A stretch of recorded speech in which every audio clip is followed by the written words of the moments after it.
వేణు గారు ఎంత హ్యాపీ మీరు? చాలా హ్యాపీగా ఉంది. అండ్ నాకు తెలిసి ఇద్దరు బాగా పర్ఫామ్ చేశారు. నాకు ఇద్దరు పర్ఫార్మెన్స్ నచ్చింది. నచ్చింది. Thank you sir. రఘు గారు సేమ్ ఫీలింగ్ హియర్. ఎందుకంటే చిన్నపిల్లలు ఎప్పుడు నా ఫేవరెట్స్ చిన్నపిల్లలు ఎవరైనా కానీ ఆ టీం అయినా ఈ టీం అయినా. సో ఇద్దరికి మంచి జరగాలని కోరుకుంటున్నాను. ఓకే గీతా మాధురి గారు ఇద్దరు చాలా ఈక్వల్ గా పర్ఫామ్ చేశారు. But there is no swing in the song.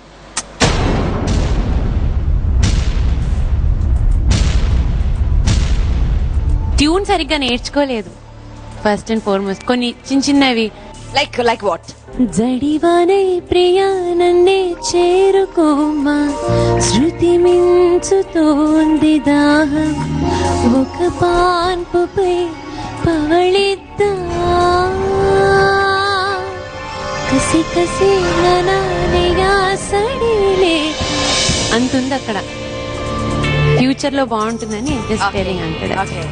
Malavika గారు I don't completely agree with because tune సరిగ్గా నేర్చుకోలేదు అని కాదు, అంటే చిన్న చిన్న మిస్టేక్స్ ఉన్నాయి, ఇంకా బెటర్గా ఉండొచ్చు. స్వింగ్ లేదంటే mistake. I don't think so. బాగుంది, నాకైతే బాగుంది. తప్పులు ఉన్నాయి. తప్పులు అంటే ఏం తప్పులు?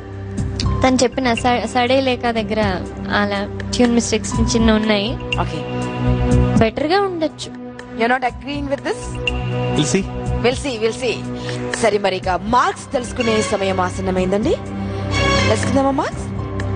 ముందుగా చిట్టుకుటి Chalukya challenger score please.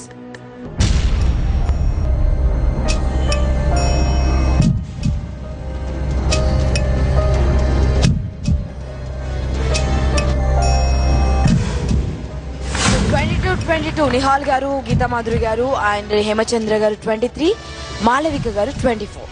Average score please. 23. Venu గారు డెఫినెట్లీ తక్కువ స్కోరే, కొంచెం కష్టపడాల్సి వస్తుంది నెక్స్ట్ రౌండ్స్ లో. చూద్దాం. మా చిట్టికుట్టి కొంచెం బుంగముద్దు పెట్టేసింది. బట్ ఈ పింకీ ఎన్ని మార్క్స్ గెయిన్ చేస్తుందో చూద్దామండి. శాతవాహన సోల్జర్స్ వీరికంటే చాళుక్య ఛాలెంజర్స్ కంటే ఎక్కువ మార్క్స్ గెయిన్ చేస్తారా లేదా తక్కువ అన్నది ఒక విరామం తర్వాత తెలుసుకుందాం. అమోల్ సంగీత మహాయుద్ధంలో ఆకాశం మేఘాలు మూసే వేళల్లో. ఏమ్మా ఆనంద భాష్పాలా? ఎందుకు మీ కళ్ళు చెమర్చాయో తెలుసుకోవచ్చమ్మా? సంతోషంతో కళ్ళు చెమర్చాయి.